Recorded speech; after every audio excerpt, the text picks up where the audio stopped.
Brought to you by NBC bearing, भारताची पहिली bearing उत्पादक। मुंबई महापालिकेच्या मतदार यादीमध्ये 11 लाखाहून अधिक दुबार मतदार। मुंबई महापालिकेची माहिती तर पडताळणी तसेच मतदार यादीमध्ये सुधारणा करण्याचं काम सुरू। महापालिकेचं स्पष्टीकरण। मुंबईतील कुर्ला परिसरामध्ये मतदार यादीत मोठा घोळ। एकाच घरातील मतदारांची नावं 2 वेगवेगळ्या प्रभागांमध्ये विभागली। प्रारूप मतदार यादीतील अनियमितता उघडकीस। माहिती अधिकार कार्यकर्ते अनिल गलगली यांची माहिती। मुंबई महानगरपालिका निवडणुकीच्या प्रारूप मतदार यादीतील त्रुटींवरती ठाकरेंची सेना आणि मनसेचा आक्षेप। आणखी 17 डिसेंबर 2025 पर्यंत मुदतवाढ देण्यात यावी। ठाकरे सेना आणि मनसेचं राज्य निवडणूक आयुक्तांना पत्र।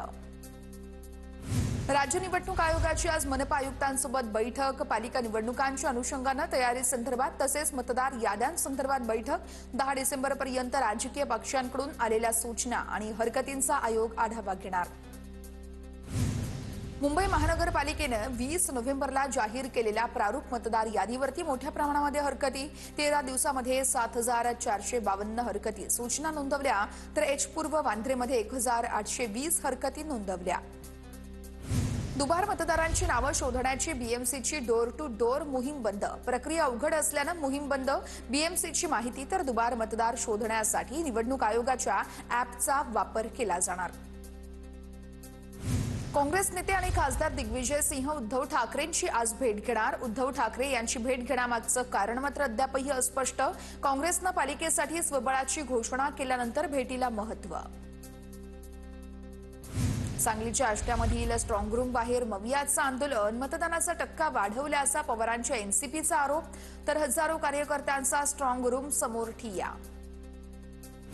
गोंदियातील सालकेसा या ठिकाणी ईव्हीएम सोबत छेडछाड केल्याच्या आरोपावरून आंदोलन। दोन्ही राष्ट्रवादी, दोन्ही शिवसेना आणि काँग्रेसच्या उमेदवाराकडून तहसील कार्यालयाला घेराव। ईव्हीएम छेडछाड प्रकरणी निवडणूक आयोगाला अहवाल पाठवला, त्यानुसार कारवाई होईल। उपजिल्हाधिकारी मिनाज मुल्ला यांची माहिती, तर निवडणूक अधिकारी उपविभागीय अधिकाऱ्यांवरती खटला दाखल करण्याची काँग्रेसची मागणी। सरकार आपल्याच लोकांवर अविश्वास दाखवतंय, त्यांची लोक त्यांच्यावरच धाडी टाकतायत। उद्धव ठाकरेंचा भाजपवर निशाणा। पुण्यातील कोंढवा जमीन गैरव्यवहार प्रकरणी शीतल तेजवानीला अखेर अटक। दुपारी 2 वाजता कोर्टात हजर केल्या जाणार। पार्थ पवारांच्या अमेडिया कंपनीला शीतल तेजवानीकडून बेकायदेशीरपणे जमीन तिने विकली होती। मुंढवा जमीन गैरव्यवहार प्रकरण अमेडिया कंपनीला दिलेल्या मुदतवाढी संदर्भात मुद्रांक अधिकाऱ्यांसमोर सुनावणी। अधिकाऱ्यांनी दिग्विजय पाटलांचा जबाब नोंदवला। तेजवानीच्या अटकेत संशयाला वाव असल्याची विजय कुंभार यांची प्रतिक्रिया। अधिवेशनामध्ये गोंधळ होऊ नये यासाठी अटक केल्याची शंका असल्याचं विजय कुंभार यांचं वक्तव्य। पुण्यातील जमीन गैरव्यवहार प्रकरणामध्ये खारगे समितीचा अहवाल तर मुदत अहवाल तयार करण्यास वेळ लागणार असल्यानं आता खारगे समितीला 1 महिन्याची मुदतवाढ। समितीला 6 डिसेंबरची देण्यात आली आहे मुदतवाढ। छत्रपती संभाजीनगरमधील तोतया IAS कल्पना भागवत प्रकरणामध्ये आरोपी डिम्पी हरजाईने फोनमधील सगळा डेटा डिलीट केला। फोनमधील डेटा रिकव्हर करण्याचं पोलिसांसमोर मोठं आव्हान। भाजप नकली हिंदुत्वाचे ठेकेदार। नकली हिंदुत्वाचं दुसरं नाव भाजप, यावर शिक्कामोर्तब। सामनाच्या अग्रलेखातून भाजपवर हल्लाबोल। नाशिकमधील वृक्षतोडीच्या मुद्द्यावरून टीकास्त्र। पवईमध्ये वृक्षतोडीच्या विरोधात आता केंद्रीय हवामान, वन आणि पर्यावरण मंत्रालयाकडून चौकशीचे आदेश। एका NGOच्या तक्रारीनंतर चौकशीचे आदेश देण्यात आले। मुंबईतल्या हवेची गुणवत्ता वाईट असताना वृक्षतोड पूर्णपणे चुकीची, पर्यावरण प्रेमींची तक्रार।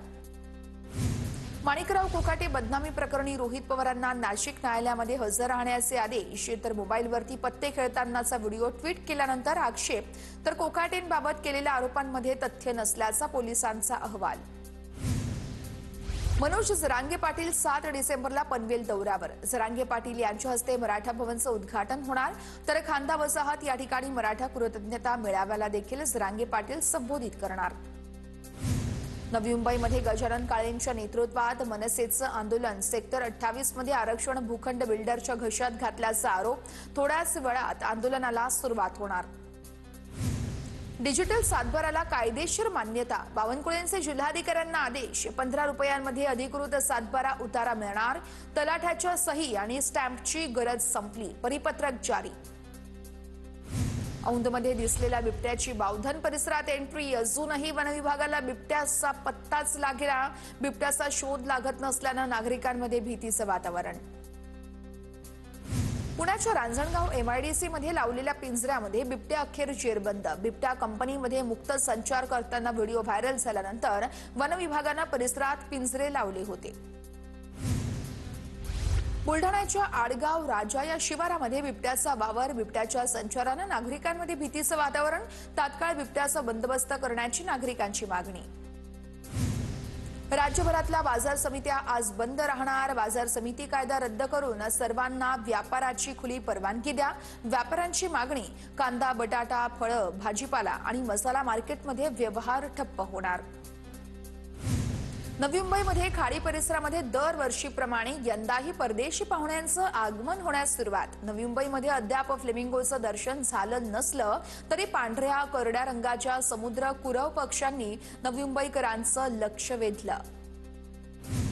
मुंबईत समुद्राला आजपासून 7 डिसेंबरपर्यंत सलग 3 दिवस मोठं उधाण येणार. 4.5 मीटर ते 5.5 मीटरच्या लाटा उसळणार. पर्यटकांनी समुद्रकिनारी न जाण्याचं पालिकेचं आवाहन. सोमवार आणि मंगळवारी मुंबईतील एकूण 17 प्रशासकीय विभागांमध्ये 15% पाणी कपात. भांडूप जलशुद्धीकरण केंद्राला पाणीपुरवठा करणाऱ्या जलवाहिनीचं काम हाती घेतल्यानं पाणी कपात. अधिकाऱ्यांनी आपापसात संवाद ठेवून समन्वयानं कार्यवाही करा. अतिरिक्त महानगरपालिका आयुक्त अश्विनी जोशी यांचे निर्देश. तर हरकती सूचनांच्या पडताळणीसाठी स्थळ पाहणी करून निर्णय घ्या. अश्विनी जोशी यांचे आदेश.